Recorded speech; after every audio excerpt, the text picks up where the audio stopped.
agradeço imensamente. Cumprimento também ex-professores aqui presentes, amigos de longa data, ex-colegas de trabalho também, que a amizade perdura até hoje. Então, inicio dizendo que é uma grande honra contribuir com essa casa, a minha casa de formação, onde tudo começou, onde a base se solidificou, onde realmente começou. Porque na graduação é onde a gente constrói realmente, solidifica o momento. Porque a gente vai para o mestrado, vai para o doutorado, não tem formatura, não tem, a gente termina e vai embora. As pessoas se dissipam e fica por isso mesmo. E na graduação, não, a gente se constrói. E eu tenho a honra de dizer que meu nome foi construído e está na placa da FACHUSC. E isso muito me orgulha, todos os dias. E meus diplomas, por onde eu andei, todas as universidades que eu passei como estudante, está levando o nome da FACHUSC. No Brasil, e já tive a oportunidade de estudar no exterior também, está aí rodando com o nome da FACHUSC também. Então, será sempre um prazer contribuir com essa casa. Bom, e seguindo o convite, né, nós vamos falar sobre a questão do licenciando e os desafios. Então, eu perguntei para a Maísa, também dei uma olhada no site da FACHUSC, né, e Pedagogia, Letras, Geografia e Ciências Biológicas. Todos licenciatura. E a licenciatura hoje, o que realmente é? Então, a gente vai fazer uma reflexão. Vocês estão chegando. E vocês têm... A professora Lúcia foi minha professora de psicologia. Professora Lúcia, eu já sou mestre em psicologia, somos colegas quase. Ela entrou aqui no chat, né? A professora Lúcia foi minha professora de psicologia 1 e 2. Aproveitem, tá? Top de linha. Então, nós vamos começar. Eu vou fazer uma enquete com vocês. Pode fazer interação, mas antes que eu podia fazer o que eu quisesse. Se fosse presencial, a gente ia fazer bem diferente. Mas, como não é, a gente toca, a gente dança conforme a música, como dizia minha mãe. Então, eu vou colocar no chat para vocês uma coisinha aqui. Vou colocar uma enquete. Quem está no celular, quem está com o computador, com o equipamento que tiver, pode responder essa enquete. É uma perguntinha. A pergunta é: onde você está? Pode ser a cidade, pode ser o bairro, como você queira responder. Se você quiser dizer que está na cozinha, você pode dizer. Se você quiser na sala, pode dizer. Agora, se tiver um lugar muito impróprio, aí não diga não. Tá certo? Então, respondam. Vamos lá. Espera aí.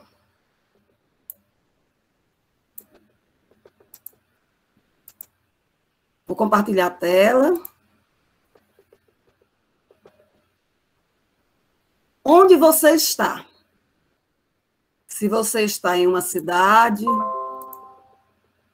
Vamos lá. Vamos ver onde vocês estão. Estão vendo, Maísa? Me dá um retorno. Sim. Está ok, Não, agora, está ok, não, a professora. apresentação, para mim, Tá está bem? mais lentinha, mas o menino tem um feedback mais rápido. Marcílio disse que está ok. Pronto. Está Onde ok. vocês estão? Respondam aí essa enquete, por favor. Enquanto vocês respondem, está aparecendo aqui para todo mundo. Vamos ter uma ideia de onde nós estamos?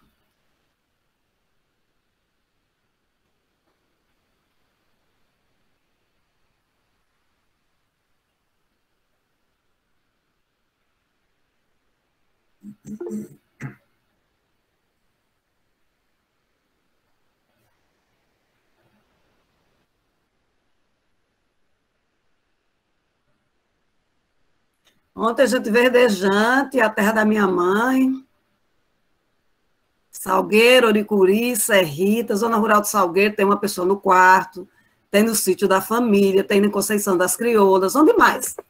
Tem 100 pessoas na sala, algumas tentando entrar. E só tem, onde tem mais é em Salgueiro, está bem destacado.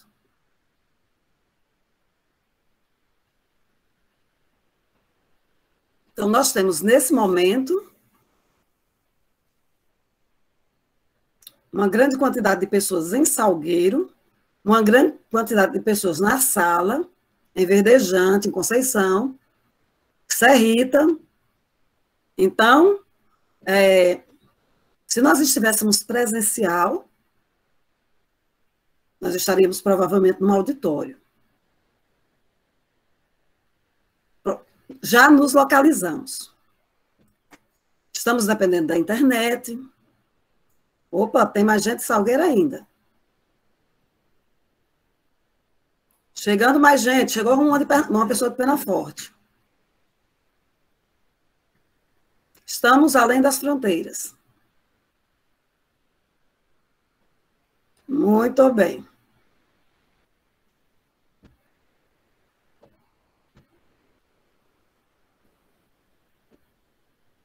Veja o quanto de diversidade e veja o quanto a gente pode aprender com todos nós, um aprendendo com o outro.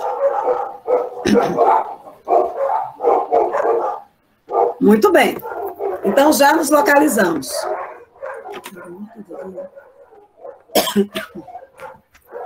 Já nos localizamos. Muito bem. Era isso que eu queria saber. Aí, Maísa. Nós já temos uma ideia de onde nós estamos. Muito bem, muito obrigada pela resposta. E agora a gente começa, propriamente dito, que a gente veio conversar.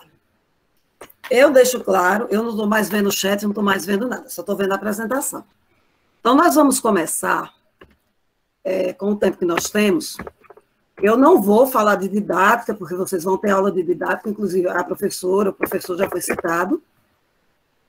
Também não vou entrar em questões de prática de ensino, dessas coisas não. Vocês vão ter aula de tudo isso, que vocês, com certeza, irão vivenciar em todas as disciplinas, assim, durante os 8 semestres, 4 anos. Vou tentar fazer tela cheia aqui. Me ajuda aqui.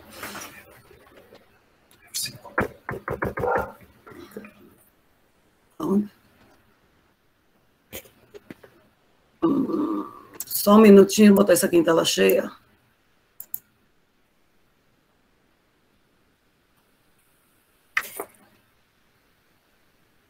Bom, mas vamos em frente.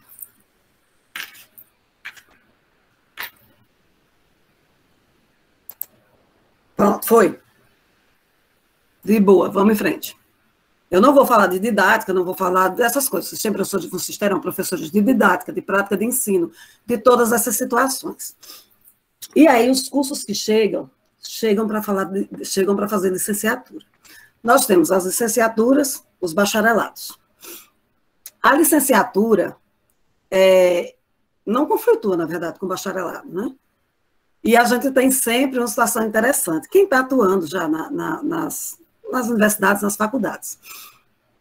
Às vezes, os estudantes têm uma certa, assim, não vou dizer vergonha, mas um certo receio, que quando são comparados os licenciandos e os bacharéis. Por exemplo, eu trabalho atualmente com os cursos de licenciatura em Física e Química. E muitas vezes os estudantes preferem dizer que fazem o curso de Física ou fazem o curso de Química.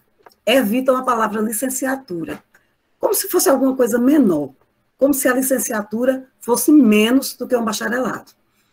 Então, o bacharelado, o arcabouço teórico, é alguma coisa assim mais, sei lá, fosse uma situação que se sobrepõe à licenciatura, que como se a docência fosse algo menor. Mas isso aí é uma coisa que já está caindo por terra, está sendo minimizada a cada dia.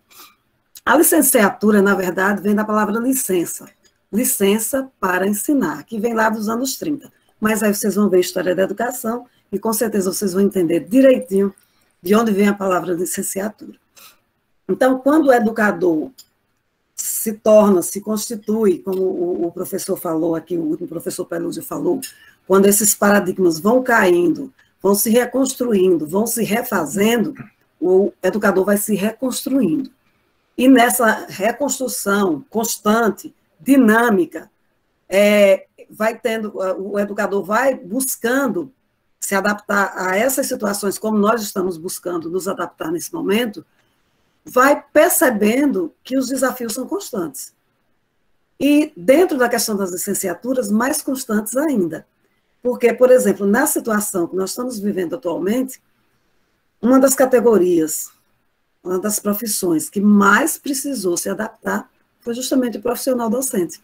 Fomos nós. Nós não paramos. As pessoas dizem, quando é que as escolas vão voltar, os professores vão voltar? Nós nunca paramos, na verdade. Nós continuamos de outros modos, mas nós não paramos. Então, seguindo a linha, nós temos formação docente, formação de professores e o exercício da docência, que são duas coisas bem distintas. Uma é a formação do professor, a outra é o exercício da docência. Então, vocês estão começando, vocês estão chegando. Eu não costumo fazer assim, presencialmente, talvez eu fizesse essa pergunta. Alguns estão porque são atraídos pela área, outros estão porque foi a opção que estava ao alcance, outros estão por outros motivos, e aí vocês que estão chegando, cada um nessa área, eu não sei porque quem escolheu letras provavelmente tem uma certa afinidade com letras, quem escolheu geografia tem uma certa afinidade com geografia, creio eu, quem escolheu ciências biológicas certamente tem essa afinidade, e aí começa o processo de formação de professores, com o arcabouço teórico da disciplina em si, por exemplo, da geografia, e com a parte mais pedagógica que vai lhe permitir essa formação da união, essa junção desses dois arcabouços teóricos para essa formação do professor.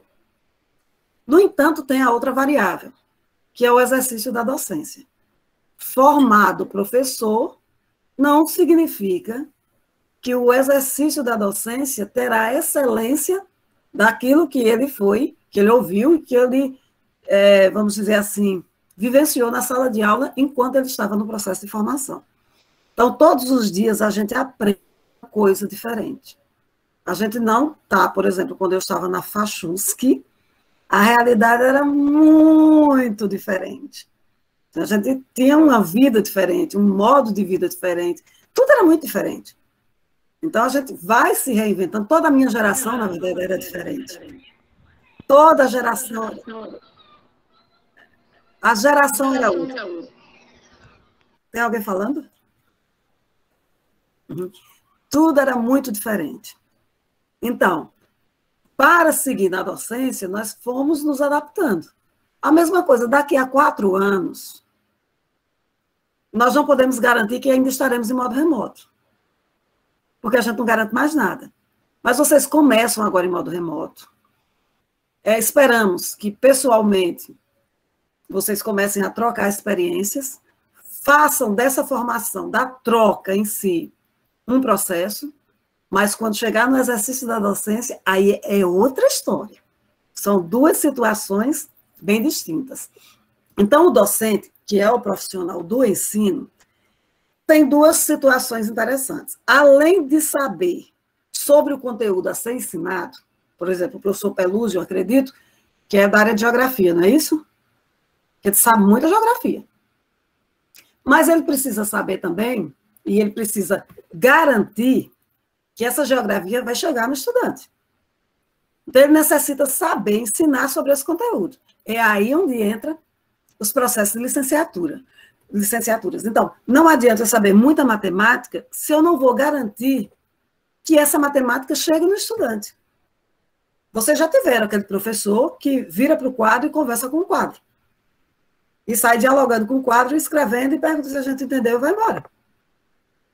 Então, falta o segundo elemento, que é justamente o saber ensinar sobre esse conteúdo. Então, essas duas coisas são imprescindíveis. Às vezes, eu sempre digo para os meus alunos que quem escolhe a licenciatura, escolhe fazer duas coisas. Quem escolhe fazer o bacharelado em ciências biológicas, aqui na Univasf, tem ciências biológicas bacharelado. Então, os estudantes fazem ciências biológicas como ciências biológicas, eles não têm nada de licenciatura. Vocês fazem ciências biológicas, mas vocês fazem duas coisas. Vocês aprendem ciências biológicas e aprendem a ser professor de ciências biológicas. Ou seja, precisa duas características principais. Duas coisas, ter conhecimento e saber levar esse conhecimento. Aí é onde está a diferença das licenciaturas. Formação do professor e exercício da docência. Esse é o grande desafio. Então, quando a gente vem andando nesse processo formativo e tem essa consciência, porque nem todo mundo aceita. Eu não quero ser professor. É o que a gente mais escuta nos cursos de licenciaturas. A evasão hoje está em torno de 49,8%, se não me for a memória. Porque esses índices estão oscilando muito. Então, eu não quero ser professor. Está fazendo o que aqui, mulher? Está fazendo o que aqui, rapaz? O que tu está fazendo? Mas eu não quero ser. Até que em determinado momento ele ou vai embora ou se encanta. Por quê? Porque ele se envolve. Às vezes ele está ali por quê? Por exemplo, do curso de química. Ele gosta muito do laboratório. Então ele começa a se envolver com o laboratório e percebe que ele pode explicar aquelas situações de laboratório para alguém. E ele percebe que aquilo é docência. Então, é o envolvimento. A licenciatura é isso. É você se envolver com aquilo que você gosta e gostar de levar isso para lá. Então, por exemplo, eu levo, vou pegar meu exemplo mesmo, viu? O nome da FACHUSC no meu diploma. Atrás do meu diploma, tem o nome da professora Lúcia, que está aqui, tem o nome da professora Aulicélia, que está aqui, tem mais o nome de quem? Tem o nome do professor João Carlos, que vocês não conheceram, tem o nome da professora Aurelia, da esposa dele, que eu esqueci. Tem o nome de vários professores que atuaram aí na FACHUSC. Então, a gente leva o nome. A docência se faz no outro. Então, a gente leva um diploma, a gente leva um histórico com os nomes. O meu histórico ainda tem. Os nomes e atribuição de nota. Então, a docência se faz no outro. Eu exerço e levo. Aos engenheiros tem uma placa, construiu a ponte, engenheiro fulano e tal. Nós não colocamos placas em pessoas, mas o outro leva o conhecimento com a gente. Então, a licenciatura nos garante isso. Aí alguém diz, mas temos alunos da gente que não vai... Não interessa. Vamos nos apegar aos bons. Tudo tem um lado bom e tem um lado não tão bom. Aí a gente se apega aos bons e vai embora. Então, essa é a característica principal da licenciatura. São esses dois elementos. Garantir, aprender a sua área, aprender letras, aprender geografia, ciências biológicas, aprender pedagogia, I love pedagogia, não desmerecendo as outras. Garantir tudo isso em tempo que eu garanto que vai chegar lá. Então, nós temos a questão do saber a ser ensinado, que é o conhecimento, e o saber ensinar. Então, alguma coisa de pedagogia. Vamos ver um assunto, por exemplo, área de avaliação. A área de avaliação é muito complexa, porque tem muitas variáveis imbricadas. Então, para trabalhar a avaliação, a gente lê muito, a gente não pode seguir um teórico apenas, a gente tem que ver todas as correntes, ou quase todas. A gente tem que ver o contraditório. A gente lê, por exemplo, Jussara Hoffmann, aí a gente tem que ler o contrário de Jussara Hoffmann para confrontar. E daí levar para o aluno o confronto para que ele consiga enxergar os dois lados da moeda. A gente não pode, em pedagogia, chegar e dizer que Jussara Hoffmann está certa. Um exemplo. A gente tem que levar, discutir e dizer, olha, vamos ver aqui mais ou menos, levar para o debate. E não levar a receita pronta. Porque eu gosto desse autor. A gente sempre leva o confronto. E aí a gente vai mediando. Mais ou menos isso. Os saberes da profissão, que é a profissão que a gente escolhe, eu sou e eu estou. Que é o conflito da gente. Por exemplo, eu sou gestora hoje. Eu estou gestora, mas eu sou a professora. Foi para isso que eu fiz concurso. Eu sou. O gestor é um estado lá. Então, quais são os saberes da minha profissão? Tem bem claro isso? Quais são os saberes necessários para a licenciatura? É esse. E os saberes específicos da docência? Aí, licenciatura pura. Tanto que alguns concursos hoje, eles já atribuem pontos extras para os licenciados. Então, tem lá, num barema, por exemplo, doutorado, mestrado, tantos pontos para a graduação, tantos pontos para o licenciado. Por quê? Porque sabe que essa pessoa teve uma carga horária específica de formação pedagógica. Aí aqui nós temos dois universos. Vamos ver, formando professores. Faz de conta que aqui é a FACHUSC, que está formando professores. E aqui está vocês que estão chegando, buscando formação, e aqui fora está o mundo real. Então, o primeiro confronto são as conexões. As conexões com a teoria e com a prática. Esse conflito vocês vão ver mais adiante com os professores de didática, de prática de ensino, das áreas mais ligadas às metodologias. Sempre aquela questão, uns vão falar do que não existe conflito, que teoria e prática são a mesma coisa, que não são a mesma coisa. Existem várias correntes que discutem isso. Quando a gente está no processo de formação, a gente sempre vai buscar essa conexão, seja para o lado positivo, para o lado negativo. Bom, a educação precisa ser um constante debate. Principalmente com a formação de professor, não existe receita pronta, porque o mundo é bem dinâmico. E a gente está sabendo disso agora, a duras penas. Então, a gente busca essas conexões da questão teórica, alguém pensou isso antes da gente, e como colocamos isso em prática. Aí, ao mesmo tempo, o processo de formação requer conhecimento científico. O conhecimento científico, como a professora minha xará, Socorro Tavares, os Tavares vão dominar o mundo, chamando Socorro, nós vamos arrasar, com certeza, né? Então, o conhecimento científico, ele vem para nos mostrar, vamos dizer assim, que existe a síncrese, a análise e a síntese. Ou seja, existe um caos sincrético, né, a bagunça. A gente pode analisar essa bagunça e pode reordenar. E aí a gente chega numa tese. E aí começa tudo de novo.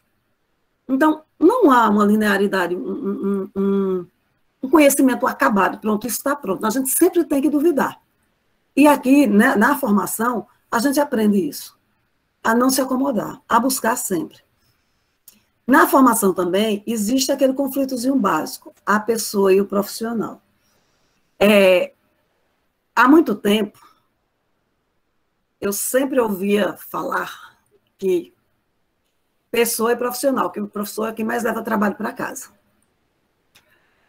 E assim, eu nunca fui levar trabalho para casa, não. Eu prefiro passar 1 hora a mais no ambiente de trabalho e terminar o que eu tenho terminado do que levar trabalho para casa.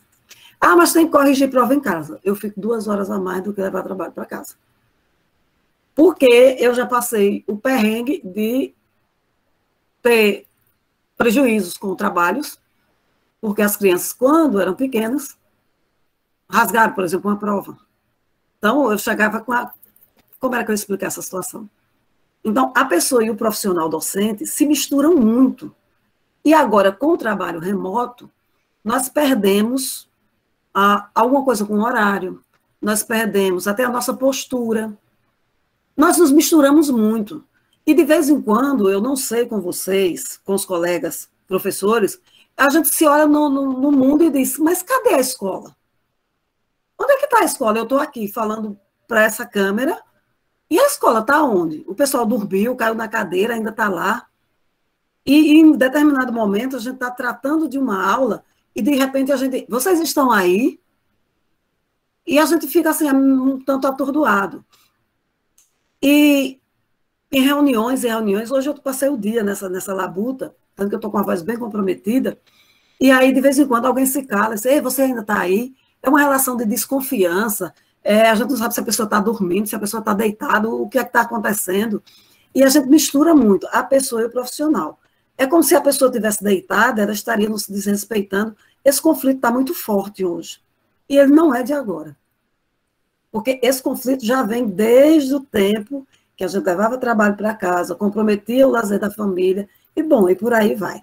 E aqui, nesse elemento, formando professores, eu não sei qual a disciplina aí na FACHUSC que trata dessa questão, mas há disciplinas, principalmente voltadas mais para as inovações, que trata muito, né, dessa questão, a pessoa e o profissional. por aqui, pelo menos no campus onde eu trabalho, está mais voltado para as questões de ética profissional e a questão de empreendedorismo e inovação, para essa questão dessa mentalidade diferenciada. E aí, voltando para a formação, tem um imprescindível, que é a coletividade. Então, o licenciado também precisa entender que o trabalho é para a coletividade, sempre. Então, dentro do princípio da formação. Então, as disciplinas acabam priorizando, de certa forma, na verdade, precisam priorizar, de certa forma, essa visão do coletivo, da troca, do interdisciplinar, como um dos professores falou. Então, quando a gente vem para o coletivo, porque assim, quando a gente fala interdisciplinar, sempre vem um conceito bem pronto, né? Quando a gente vai para a prática interdisciplinar, às vezes é pluri, é multi, é trans, só não é interdisciplinar. É um conceito que, por mais que a gente discuta, está sempre em construção. Porque quando a gente termina um ciclo de um trabalho interdisciplinar, por exemplo, a gente recomeça tratando da interdisciplinaridade de uma forma diferenciada. Então, essas conexões todas, que a gente faz a teoria e prática, envolve conhecimento científico, deixa bem claro as fronteiras entre o pessoal e o profissional e acaba caindo na coletividade. Então, tudo isso está aqui, na formação do licenciando. Isso e muito mais. Mas esses são os elementos chaves ou os elementos básicos. Veja só, continuando a questão da formação. Como aqui nós temos elementos, isso nunca foi igual e nunca será. Eu só peguei dos anos 70 para cá. Nos anos 70, as licenciaturas primavam muito pelas ciências da educação e por especialistas universitários. Pronto. Então, as ciências da educação tinham, nos anos 70, aqueles anos mais difíceis, já com aqueles resquícios, né, dos acordos que eram feitos no tempo mais da ditadura, principalmente do Meckelzide. Então, eles vinham com essas receitas, né, de transformar as universidades em algo diferente do que era, e as ciências da educação vinham com essa questão dessas especialidades universitárias. Nos anos 80, percebeu-se que isso não era tão eficaz, e vem as reformas do currículo, e se transforma numa verdadeira indústria do ensino. Ou seja, reforma para garantir maior entrada, e, na verdade, se transformou só nessa indústria, privilegiou mais a iniciativa privada do que a pública. Aí, nos anos 90,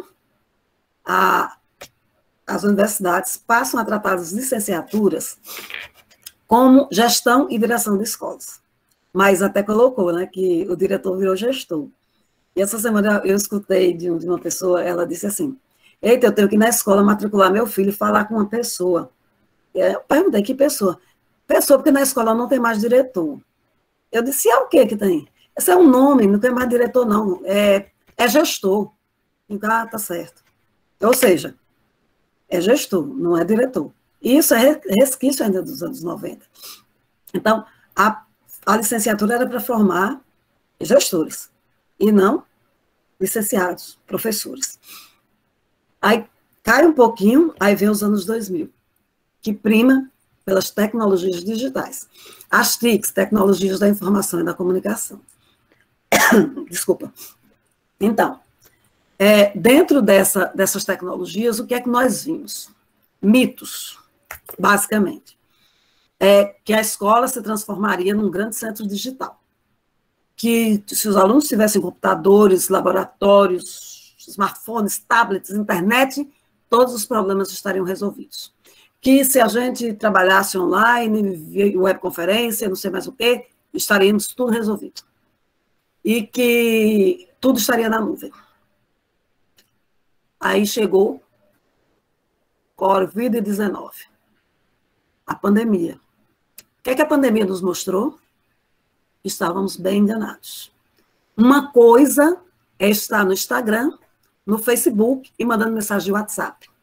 E outra coisa é estudar via tecnologias digitais, que é bem diferente. Uma coisa é você fazer um curso online sem muito compromisso com seus horários, regras e regulamentos. E outra coisa é você dar aula um registro acadêmico no seu pé, seguindo regras. Outra coisa é você gravar aulas dentro de um padrão de qualidade aceitável. E aí começam as confusões. O aluno que não tem equipamento, mas ele tem um celular obsoleto, que não suporta baixar um arquivo em PDF. Mas o que não mora na roça, que não tem internet, mas o professor sabe utilizar, não sabe fazer um arquivo em Word, é o mínimo, não tem computador em casa porque só usava da escola, da instituição. E aí os problemas vão se amontoando e a gente vê que essas tecnologias existem e são interessantes, mas não tem acesso para todos, que está longe, muito longe daquilo que a gente imaginava. Aí começa a confusão. Precisamos continuar. E aí outra confusão surge. Ensino remoto, EAD, ensino híbrido. 3 coisas completamente diferentes. Ensino remoto é uma coisa, EAD é outra, ensino híbrido é outra completamente diferente. O ensino remoto, emergencial, no nosso caso.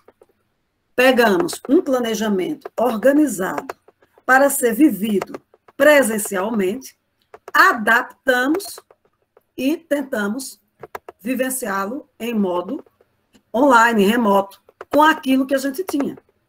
Com o celular, com a câmera, seja lá com o que a gente tivesse, pegamos aquele planejamento e colocamos no Google. Era o que a gente tinha.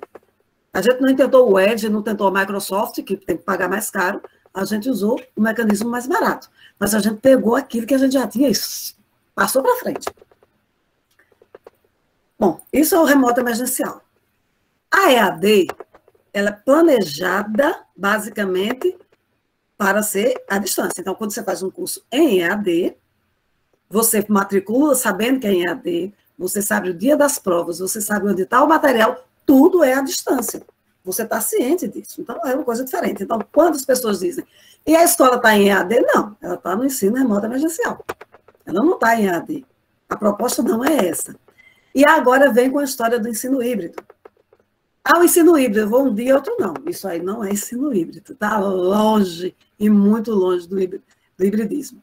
O ensino híbrido é uma coisa bem mais complicada, que aí a gente passaria umas 2 noites conversando e explicando essa metodologia, porque o negócio é muito complexo e de difícil implementação. Estou me batendo ainda com ele, porque realmente, para convencer alguém a aceitar o ensino híbrido, como é o ensino híbrido, são outros 500, né? Então, os anos 2000, vem com essa proposta da tecnologia para todos os professores, mas aí Covid-19 nos mostrou a outra face de tudo isso.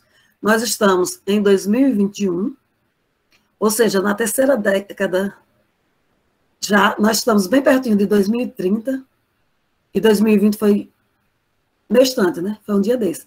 No entanto, nós ainda temos pouquíssimas respostas para todas as perguntas que a gente fez. E está longe da resposta, viu? Então, quais seriam os desafios hoje para as licenciaturas? Basicamente, o que é que nós temos?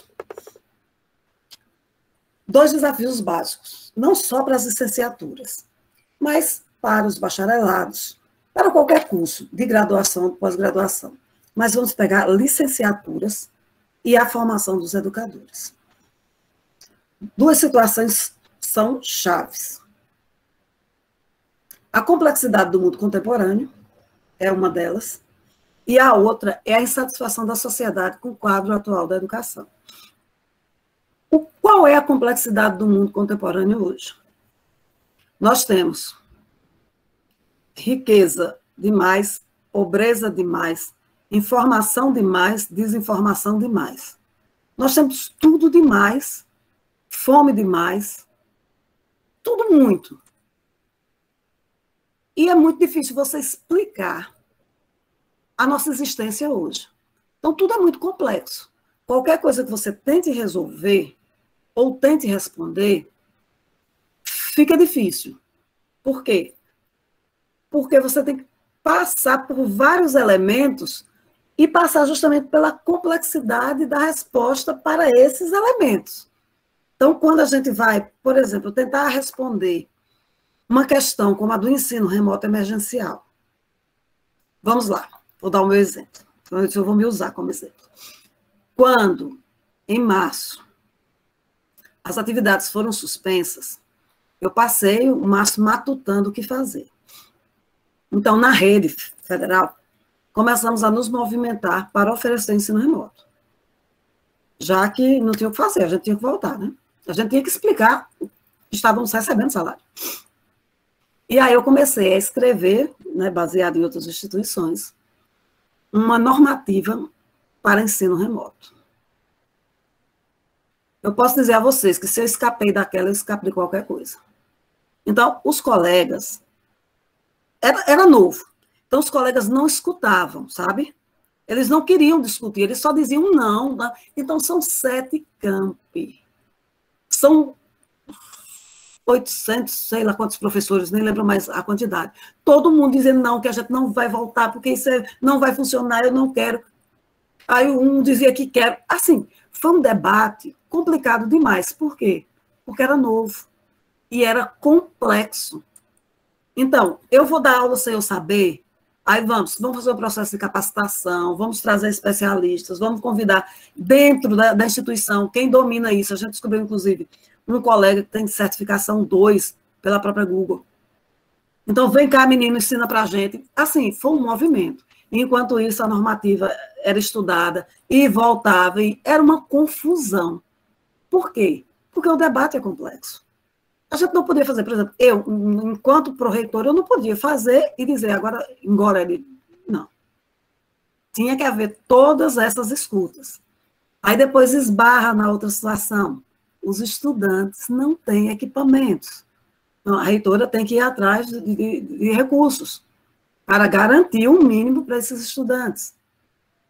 Os profissionais não têm equipamento em casa, portanto, os campi vão tirar de onde tiver, né, de seus equipamentos para fornecer. E as coisas ficando complexas, é muito difícil dar uma resposta.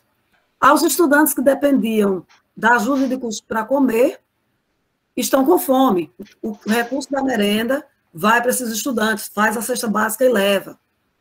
Então, assim, desse ritmo que nós tínhamos, os problemas ficaram maiores.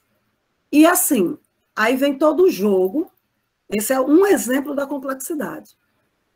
Aí vem outros exemplos, um pouco mais distantes da gente, e aí ficamos nós, professores, e os nossos alunos licenciados, e eu volto àquela pergunta, minha gente, cadê a escola? Então, eu só dou aula na licenciatura em música. E aí eu fico me perguntando, cadê a escola? Então, eu não tenho garantias. Por exemplo, para receber os auxílios, o transporte foi cortado, né? Porque não estão se locomovendo. Auxílio alimentação não foi cortado, porque a gente sabe que muitos dependem dessa ajuda de custo para sobreviver. E esse ficou. E assim, para receber o auxílio, ele tem que assistir aula e tem que fazer as atividades. E a gente fica na dúvida se está ou não, ele está logado. Aí ele diz assim, mas se eu ligar a câmera do meu celular, que é bem velho, vai cair minha internet. Aí a gente, de novo, passa por outro elemento complexo. Então, cada uma dessas coisas aí é uma tomada de decisão difícil, que é mais um desafio do nosso mundo contemporâneo. Então, lá nos anos 2000, que nos diziam, tentavam nos convencer que as tecnologias digitais iam resolver todos os problemas, vou contar um segredo para vocês, eu acreditei nisso, viu? Eu achava que ia resolver. Eu estava feliz que ia resolver. Eu achava que tudo ia ser igual a gente pensava e ia resolver. Mas aí a gente já caiu na real, né? Então, essa complexidade, ela chegou e bateu de frente com a gente. Tanto com os professores, com a escola, como os que estão em formação. A outra situação é a insatisfação da sociedade com o atual quadro da educação. Então, todo problema vem para a escola. Vocês já perceberam, quando tem uma enchente, um dos lugares que chove mais, coloca todo mundo nas escolas. A enchente acaba, as pessoas vão para outro lugar e a escola fica lá, abandonada, sem os reparos necessários. o prédio escolar, né? Ninguém pensa em calendário letivo e tal. E depois culpam a escola porque não atendeu às necessidades dos estudantes, o gestor, os professores e os demais membros da equipe. Da sociedade vai lá na escola e reclama. Reclama da qualidade, do nível do professor que não estudou. Não vê a condição do professor que não estudou como deveria ter feito. Reclama que o aluno não aprendeu o suficiente, mas só vê o lado do professor. Reclama, e aí acaba gerando uma bola de neve de insatisfação. E se a gente for a fundo, essas mesmas pessoas que se dizem insatisfeitas, elas não sabem dizer exatamente qual é o problema. Na verdade, é um jogo de culpabilidade. Um culpa o outro, que culpa o outro, que culpa o outro. Claro, se eu perguntar aqui, todo mundo vai ter um motivo. Mas eu não vou perguntar. Então, minha insatisfação, enquanto cidadã, com a escola é essa. Só essa. E qual foi o seu papel? O que foi que você fez para melhorar isso aí? Enquanto pai, mãe, ou enquanto cidadão mesmo. O que foi que você fez para melhorar isso aí? O que é que nós podemos fazer? Então, a partir do momento que a gente pensar, talvez isso aí mude um pouquinho. Enquanto o mundo está complexo, algumas coisas a gente não pode fazer. Mas, enquanto cidadão, na sociedade, eu acho que a gente pode melhorar um pouquinho. Todos nós, todos os dias. A gente tem como fazer um pouquinho. Mas essas duas situações, pelo menos no meu modo de pensar, elas não têm uma solução em curto prazo, não. Pelo menos na nossa realidade. Elas precisam de um tempo e de uma mudança razoável para a gente conseguir, assim, visualizar uma coisa de acaba passando por essas reflexões. Eu acho que no curso de vocês, quem discute isso é a questão da geografia mesmo. Quem vai discutir mais? Eu acredito, não sei. Aí, acho que é Boaventura, não, é Nova. Ele sempre discute, Antônio Nova, vocês vão ouvir muito falar dele, principalmente o pessoal da pedagogia. Ele sinaliza alguns pontos que podem nos ajudar, na verdade, a aprimorar, aprender e solucionar, talvez, não solucionar os desafios como cidadão, né? Mas como estudante dentro da área de formação. Eu vi aí no site da FACHUSC que vocês têm elementos muito bons. É o PIBID, o Residência Pedagógica, vocês têm monitoria, vocês têm núcleo de estágio. Isso é muito bom para os cursos de licenciatura. O PIBID é show de bola, o Residência também. Então, os estudantes da licenciatura que passam por esses programas, eles ficam muito diferentes. Saem profissionais, assim, diferenciados, né, assim, vou dizer assim, diferenciados, não para o mercado, nem para o mundo do trabalho, mas, assim, até de postura pessoal e profissional. Então, quem tiver oportunidade, de quem está adentrando, já estou fazendo o comercial de Maísa, depois ela vai fazer. Quem tiver oportunidade de participar do PIBID e da residência pedagógica, faça. Quem tiver oportunidade de ser monitor, faça. Quando eu fui professora de estágio curricular, eu tinha monitores. Eu nunca dava estágio sozinha. Eu fazia até monitoria voluntária. Por quê? Porque era muita gente e eu não tinha condição de dar conta. Então, fazia seleção de monitor para os meninos me ajudarem. E eu sempre escolhia aqueles mais, sabe, que não queriam muita coisa com a vida. E aí eles sempre mudavam, porque eles tinham responsabilidade sobre o outro. Então, esses programas, eles ajudam demais a agregar valor à formação. Então, não é só você ir para a faculdade, no caso, assistir aula e fazer as atividades.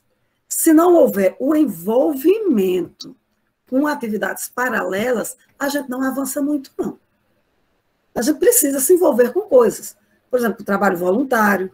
Não é assim, uma prática muito no Brasil a gente ter essas atividades. Por exemplo, quando a gente fala desse desafio, complexidade do mundo contemporâneo, quando as pessoas se envolvem com o trabalho voluntário, em comunidades, por exemplo, elas se ajudam mais. quando há uma insatisfação com o quadro da educação e as pessoas se trabalham em projetos que ajudam as comunidades, elas conseguem mais. Então, dentro da FACHUSC, o pedido, residência, monitoria, tenho certeza que vai ajudar muito quem tiver interesse nessas áreas. Então, achei fantástico isso. E outra, os voluntariados. O programa de voluntariado também é fantástico, com aproveitamento das horas. Eu sei que todo mundo está muito atribulado, cansado. Para esse ano mesmo, o PIBID em modo remoto foi um desafio com as escolas do Estado, mas conseguiu. Está indo, está andando. Não podia era parar, não podia era perder as bolsas dos estudantes, jamais. Mas deu certo. Está dando, e vai em frente. E buscar elementos além disso aí. Por exemplo, quando eu estava lendo um poema hoje, na casa do Mondo de Andrade, que ele dizia que primeira aula tem cheio de caderno novo. Tanto que eu botei o slide com forma de caderno, porque eu me lembrei dele. O bom é a gente cheirar um caderno novo para se inspirar. E o bom é a gente se envolver com o programa de formação. É a gente ir para a escola, observar, por exemplo, alunos que precisam de atenção especial, alunos que precisam de aula de reforço. Assim, se envolver, que o estágio não seja só você estar sentado observando, que eu acho que isso nem existe mais. É chegar e se envolver e fazer. Isso é importante. Então, 4 sinais básicos que Inova coloca para que a gente sempre busque ultrapassar aqueles 2 desafios. Primeiro, passar a formação de professores para dentro da profissão, que é isso que eu estou falando. Para dentro, ali, eu tenho que viver esses processos, que aí programas como esse que eu citei fazem isso muito bem. Não adianta, por exemplo, os professores que vocês terão, né? Vocês estão chegando hoje, da área pedagógica ou da área de formação de conteudista mesmo, não adianta eles tratarem os assuntos com vocês sem interligarem, sem trazer sem vocês conseguirem trazer isso para a profissão. Então, eles vão fazer o papel, vocês vão juntando e, com certeza, terão êxito em cada ação que fizerem. Então, primeiro é passar para dentro da profissão docente, para dentro da licenciatura. A outra coisa é organizar a formação a partir de programas de desenvolvimento profissional docente. Se você não consegue programas como esse, começar a pensar em programas diferenciados. Por exemplo, um voluntariado. É um sinal. Dá trabalho? Dá. Projetos de ensino. Dá trabalho? Dá. Projetos integradores. Dá trabalho? Dá. Mas é bom. Esse ano eu me dediquei a isso, às normativas de trabalho pedagógico, de projeto integrador e projeto de ensino. Todo mundo dizia, eu quero fazer projeto de ensino, quero fazer projeto integrador. Tudo bem, vamos fazer a normativa. Vamos em frente. Eita, mas é desse tanto de coisa? É. É prazeroso? É.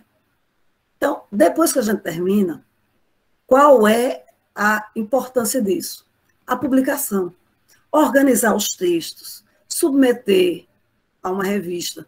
Primeiro a gente começa com uma revista C, depois a gente vai para uma revista B, aí a gente já fica sonhando com uma coisa mais alta, com a revista A, e a gente vai fazendo a carreira a partir da graduação. Quando eu estava aí em Salgueiro na graduação, eu imaginava que o mestrado, para mim, estava na Lua, e o doutorado estava em outra galáxia. Era muito difícil pensar isso por conta do mundo que era diferente. No entanto, estava muito mais perto do que eu esperava. Mas para a gente chegar lá, a gente precisa solidificar a carreira, é nesse momento aí. Nesse momento aí. É agora. Organizar os programas, procurar seu professor, todos aí têm condição de orientar, organizar, publicar, consolidar. Vai ser o nome, vai o nome do professor, pronto, organizei. Estou aqui como profissional docente, começando a organizar minha carreira. A minha vida foi essa, de olhar e dizer, onde é que um dia eu vou chegar nesse nível? Onde é que eu vou conseguir fazer isso? Era difícil, mas nem foi tão fácil. A minha filha mais velha, olha a situação. Antes de terminar a graduação, 2 meses antes, já estava aprovada no mestrado. 2 meses antes de terminar o mestrado, já estava aprovada no doutorado. Então, não teve dificuldade nenhuma. Nem colou grau na graduação, porque tinha que chegar no mestrado. E foi andando, pronto. Chega no doutorado, sempre antes de terminar uma já estava. Porque a realidade é outra. As facilidades são outras. E vocês estão pegando esse tempo, o tempo do pódio. Então, se organizem. Essa formação, a partir desses programas, eles estão nos ajudando muito. E assim, procura revista que não precisa pagar, e vá juntando, vá consolidando. Mesmo que você não seja um profissional docente, você vai ter uma coisa para ofertar. Ao invés de dormir de tarde para ir para a faculdade à noite, estude à tarde, produza, organize-se a partir disso aí e arrase, né? Outra coisa é reconstruir espaço acadêmico institucional da formação de professores. Isso aí, basicamente, são os grupos de estudo. Eu não achei no site se você já tem essas perspectivas. Isso é muito das pós-graduações. Formar grupos de estudo, um professor líder e os grupos. É uma ideia para as licenciaturas. E é interessante que se comece. Se vocês não têm, também se não têm interesse, é uma sugestão. Dá trabalho? O que é que não dá trabalho? Né? Até para a gente comer um docinho dá trabalho, para perder os quilos depois. Então, dá trabalho, mas é gostoso a gente organizar um grupo de estudo, discutir, analisar, sem perder de vista, aquela publicaçãozinha básica também. Um ensaio, uma coisa leve, mas com tanto que você tenha solidificado aquilo que você pensou. Ajuda a faculdade, numa avaliação, ajuda o professor e, principalmente, ajuda vocês que estão chegando. Que, se quiserem ser profissionais docentes, sim. Se quiserem sua formação, também. E outra coisa é articular a formação com professores do debate sociopolítico da educação. Um dos coordenadores, eu não sei se foi Avelar, que deu uma pincelada nesse assunto do debate. E se não foi Avelar, me desculpe, Avelar, mas foi um dos 3, que traz essa coisa do debate sociopolítico. A gente tem que debater, sim. Para quê? Para que a gente consiga entender a insatisfação da sociedade em relação ao quadro. É articular o que é o professor, a formação nas licenciaturas pode contribuir com essa insatisfação, minimizar, pelo menos, ajudar para que as pessoas entendam que a nossa formação enquanto professores, profissionais docentes, nós estamos buscando o melhor, fazer o melhor. Todos nós, de alguma maneira, buscando. Tentando, pelo menos, né? Isso é o que a gente está tentando. Se der certo, a gente continua. Se não der, a gente tenta de novo, faz de novo, sempre. Então, esses seriam 4 sugestões de curto e médio prazo. Em longo prazo, a gente não sabe. Até porque nós estamos numa coisa nunca imaginada. Até então. A gente achava, a gente assistia filmes que, se houvesse uma pandemia, viria, por exemplo, Arnold Schwarzenegger e acabaria com a pandemia. Ah, tudo certo. E aí, não foi isso que aconteceu, não. A gente já vai para 1 ano e é isso. E a gente está sofrendo as consequências. Apenas isso. Mas nós vamos escapar dessa. Bom, e aí eu encerro com um poema que eu gosto muito de Michel Serret, que ele diz assim: renascido, ele conhece, ele tem piedade, enfim, ele pode ensinar. É bem simples, mas é isso.